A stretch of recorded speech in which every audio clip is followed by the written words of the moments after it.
Hari Om.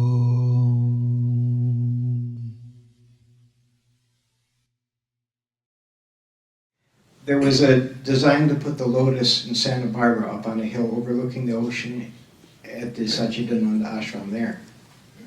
We all went to the hearing, Gurudev was there.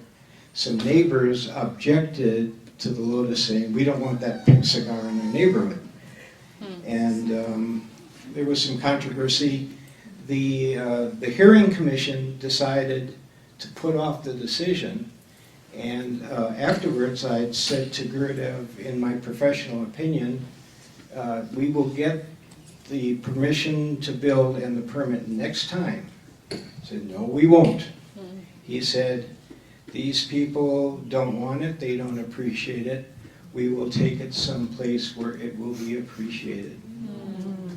And so that's when, shortly thereafter, that land was sold, the ashram was moved here, the lotus was built here. Fast forward a couple of years later, after we all left the ashram in Santa Barbara, everybody came here. What happened there was the Painted Cave fire in Santa Barbara. It came roaring down the hill. 600 homes were burned. A life was lost. It came roaring right through the ashram, right through the satsang hall, and would have burned lotus had it been built. Wow. That's the glory of Swami Satchidananda, our Guru. Om Shanti.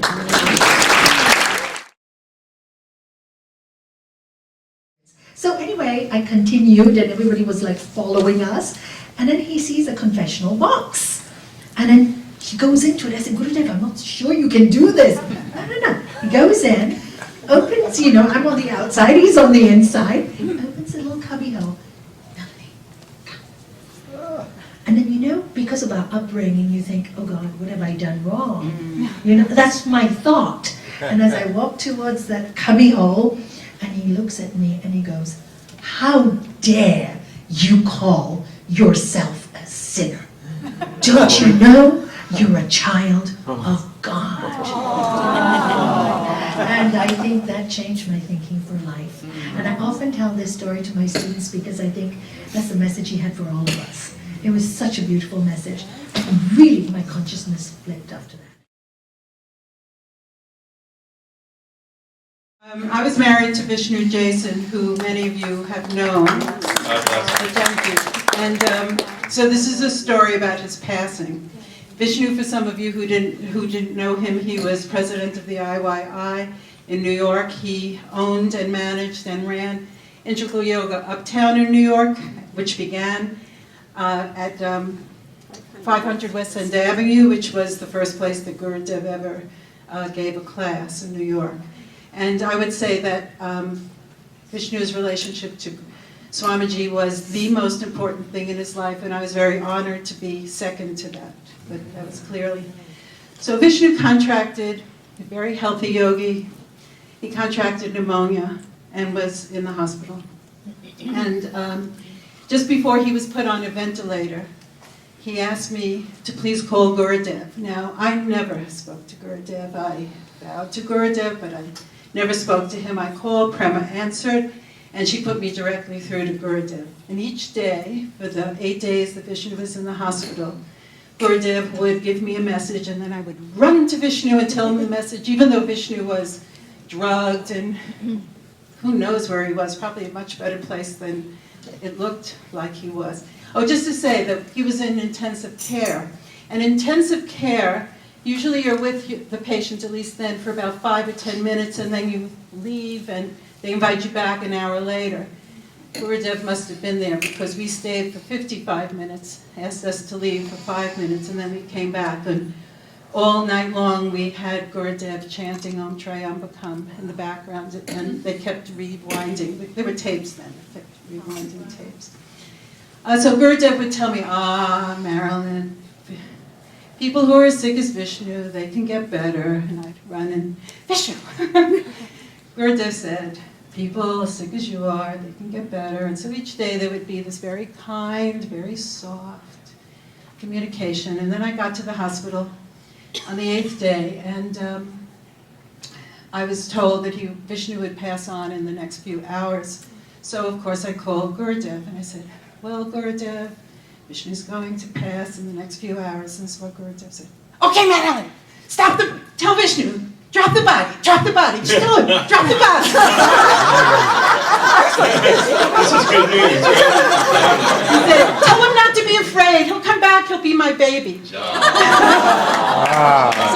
in a very odd way, I'm running to my husband, who's going to die any minute, telling him to drop the body. Now, this was the most amazing thing because a friend of ours was scheduled to come to do some chakra work on him, and she literally opened all of his chakras to help him be released from the body, then we turned his feet to the south, and then he passed away. So it was a very extraordinary experience. We got married up in Wintergreen back in '85, and it was a Saturday. Gurudev was, some of you were there. We were presented to Gurudev. We went back to satsang, and we were all dressed up and everything else. And of course, they paraded us in front of Gurudev, and we sat down, and Gurudev was just so incredible.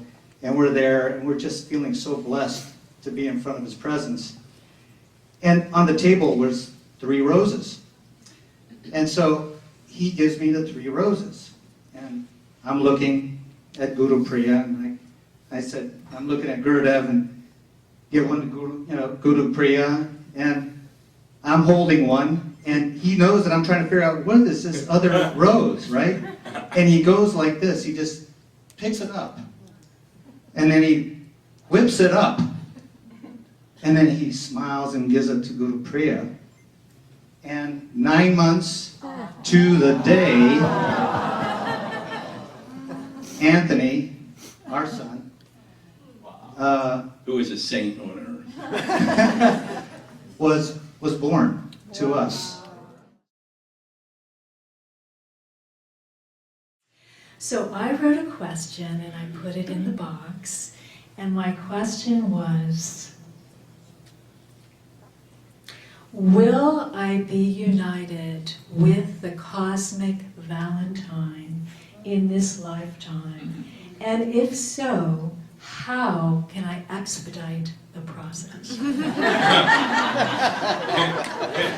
Please sign below. So Gurudev was coming through the questions, and then he came to mind, and he read it out loud, and he goes, as we all know, the famous Gurudev, And then he scans the audience, and he goes, He closes his eyes, and from the deepest core of his being, he said, you are already united with God, and there is nothing but that.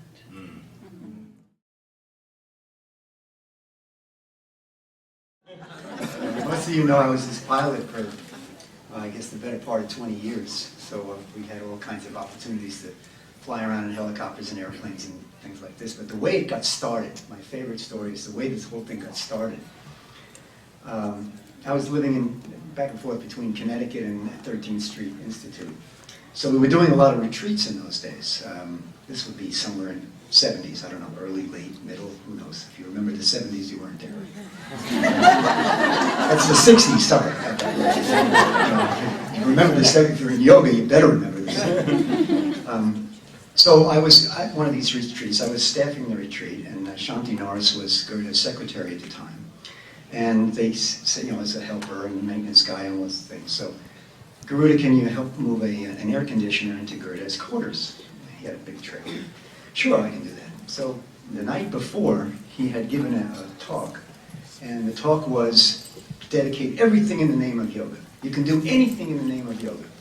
And having seen all these retreats in Karma, yeah, you can, you can clean the toilet in the name of yoga. You can, do service. And I thought, I'm a pilot. I'm going to be a pilot in the name of yoga. And I got him this time. No, you can't be how are you going to be a pilot in the name of yoga? It makes no sense whatsoever. So I thought, okay, I got him this time. You can do everything in the name of yoga except probably pilot. How do you dedicate, right? So I'm moving this air conditioning in, and Shanti Norris is there, and I'm telling her, I'm saying, you know, I don't know about this talk last night, Shanti. He says, you do everything in the name of yoga. I said, how am I going to be a pilot in the name of yoga? She said, okay, I'll ask him. Oh, no, don't ask him. I said, you know. So she asks him, how are you going to be, you know, a pilot in the name of yoga? Then we'll segue to the end of the retreat. By the end of the retreat, we've rented a multi-engine aircraft. We're flying, Parma knows this because you were leading the retreat. Remember this Philadelphia? Yeah. Okay. By the end of the retreat, you guys had organized this whole thing. We've got Gurudev, a multi-engine airplane.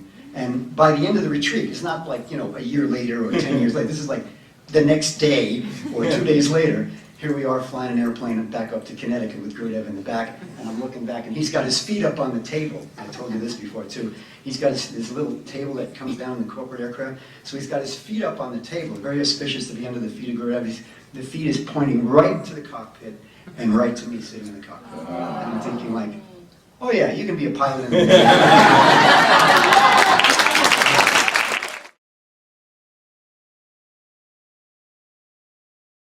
Many years ago, I think it's about 20 years ago now, I went with some friends to West Virginia, and we were there for the weekend, and we were out in the sun, swimming in the river and so on, and I got horribly sunburned.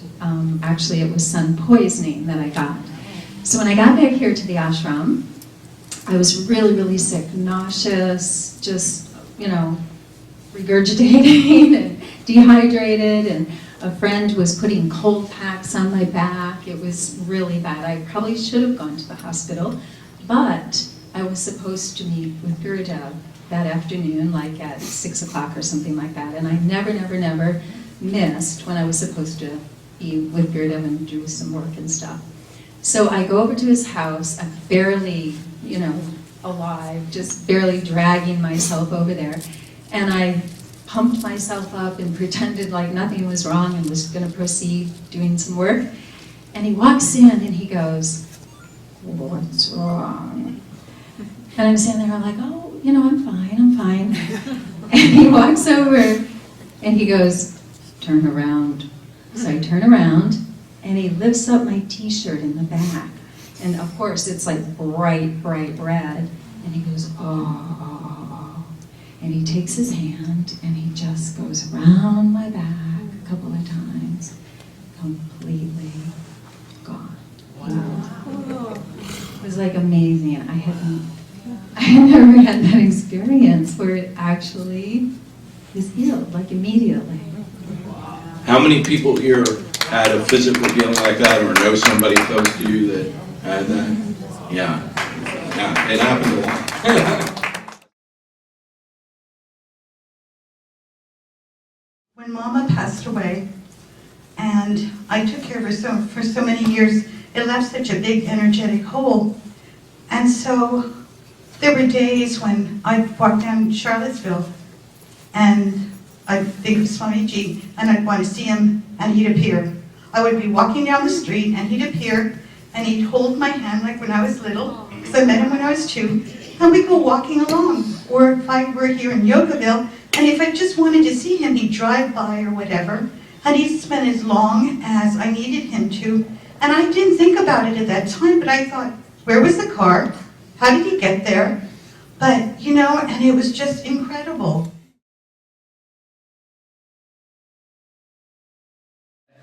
I told him everything about me when I first came, but I never told him I had 3 Bs in math. So for years, anytime he asked me to do something, first he'd call me up and says, you know, I need a Michelin tire, I have a 14-inch rim, how big are the tires? And I got that wrong. Then he wanted a jacuzzi in his bathroom, and he gave me the dimensions, and I bought him the wrong jacuzzi. So now we're in Connecticut, this is a couple years later, he's still trying to do this math thing with me. So let's say we go here where that little pond was, and there was that pump, and I'm working with a Shokananda, and we're trying to get the pump to go to the direction I wanted to stop the water from dripping out. So Shokananda got tired, so I said, look, I'll do it myself and just go to satsang. So now Gurudev walks out, and he's standing by me with his robes, and we're ready to go to satsang, and I'm trying to turn the pump, and I'm passing the number, and it's still leaking. Now he's making me nervous. So now I go past the line again, and I missed it. And now he's hollering at me, now I'm really nervous, and I drop the wrench, and the mud goes on his robes. So now, it must have been about 30 seconds, which seemed like 10 years that he was just looking at me. And he looks at me lovingly, and he's not going to holler, and he just says, I know you're feeling better and you're feeling stronger. He says, now I got to get you a brain.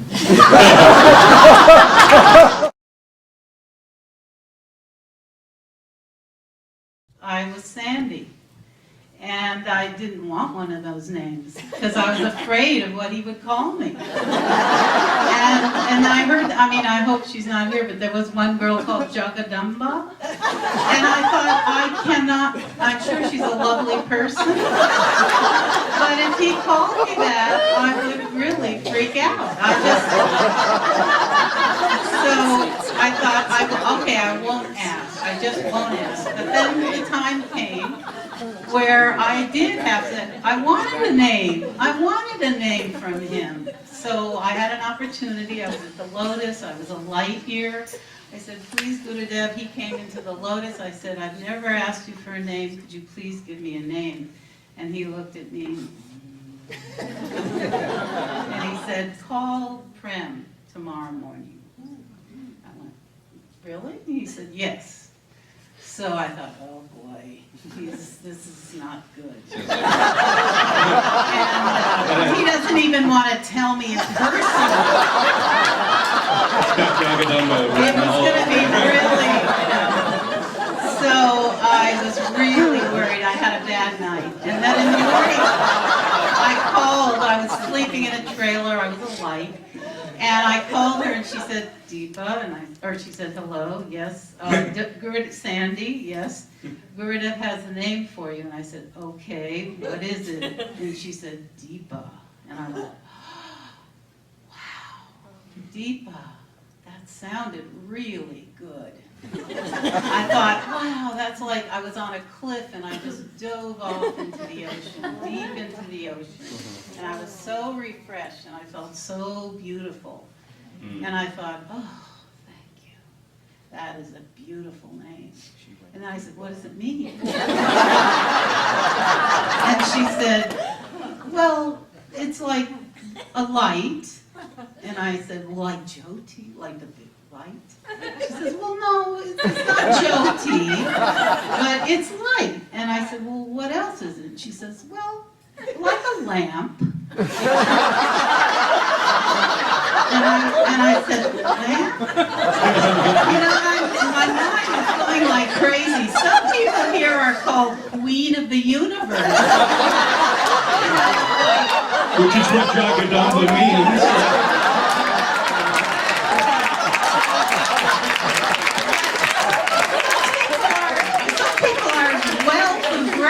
And I thought, lamb? I was really, so all of my fears and my worries for them, my ego just came crashing down. I forgot about how beautiful the name sounded originally, and I just went, all right, lamb. And I took a walk because I was a little upset. And I walked down by the trailers, and there had been a fire that night. One of the trailers had burned up, and there was a big pile of stuff outside one of the trailers. And I walked by and I thought, wow, I'm a junker. I love to find junk. Anything destroyed, or I'm an artist, I make things out of it for assemblage and collage. And I saw this pile of junk, and that perked me up right away. I forgot about my name.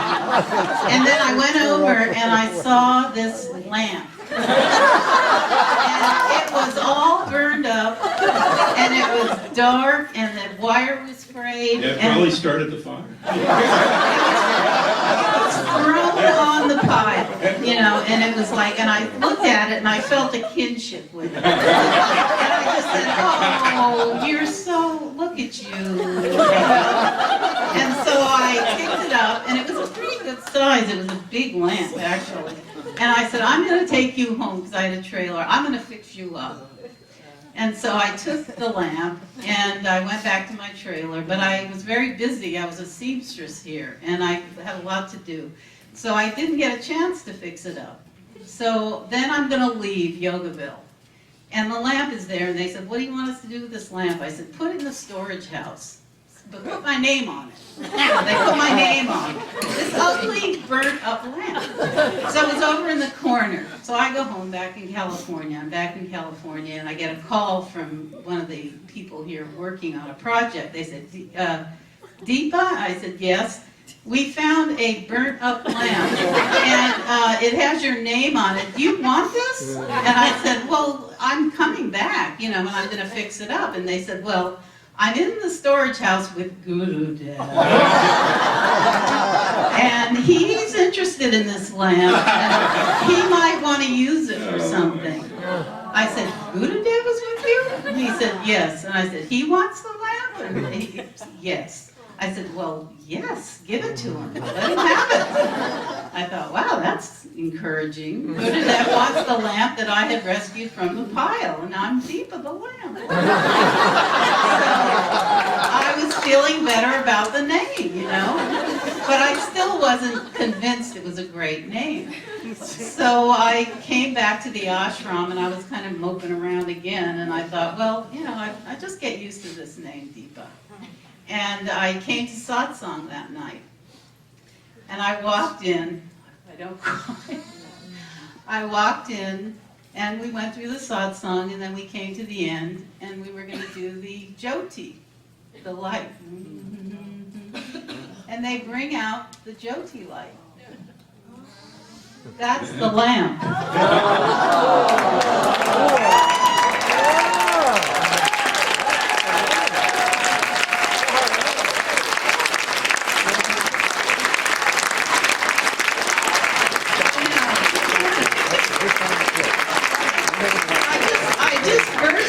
Tears, and I said, that is exactly what Gurudev did for me. He cleaned me up. When that thing is lit, and which it will be probably tonight or whenever we use it again, it's so beautiful. And I said, that's exactly what he did to me. He cleaned me up, he lit my light, and that's what he's done for all of us, I'm sure.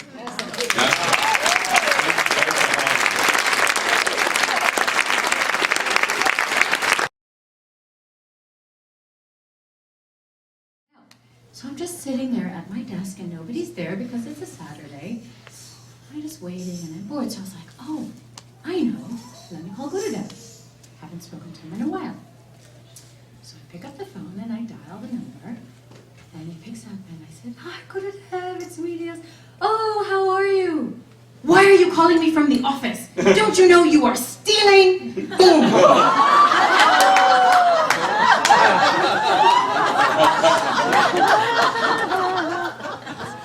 First of all, how did he know? So then I was like, oh my God, I have to call him and tell him I'm sorry. So I pick up the phone and I'm like, no, I can't do that. At least you caught it. And then I'm like sitting there, and now obviously I can't leave my desk because I'm waiting for this thing to arrive, and I can't call Gurudev, and it was the longest hour of my life. So then I finish work and I run home and I pick up the phone and I call Shri Gurudev and I said, I'm home now. And he said, oh, okay, very good. And he said, sweetie, you can't even take a pencil from your workplace. And he said, do you have that in your home? Do you have a stapler that you have taken from your office? Oh, no. And I said, well, not a stapler, but I have the hole punch. And he said, give it back. And so I did. And ever since that day, I've been so meticulous about just taking things for granted at work. And really, he said, you know, you are there to serve your boss. And as soon as I switched my attitude about serving rather than saying, oh, you know, everybody does it, I can do it. And I would always ask permission if I needed to take something home. I would ask the guy in charge of the stationery department. And if I could take it home, he said, absolutely no problem. So I became very, very particular about that. And then I got promoted. And that's my story.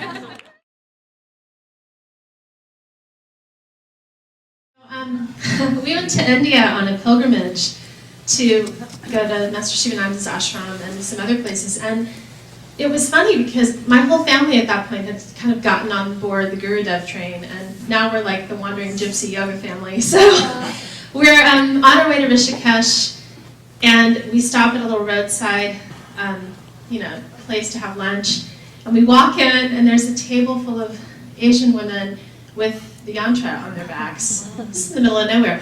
And we walk up, and I have on my yantra, and I look, and I lean over, and they look at me, and they go, "Oh, Hariom," and they sing the whole Hariom, like, and the whole restaurant's like, and they're just, and I'm like, what was that, so then we get on a train, and we're going somewhere, and then someone, like, walks by, and they're looking, and they're like, "Oh, are you a disciple of Swami Satchidananda?" And I'm like, "Who are you?" And it turns out they've been here. And then I land in Mysore, India, and then there's somebody else, and then I go, and everywhere I go, Gurudev's just like winking and smiling and like waving at us. And so my trip through India became this game.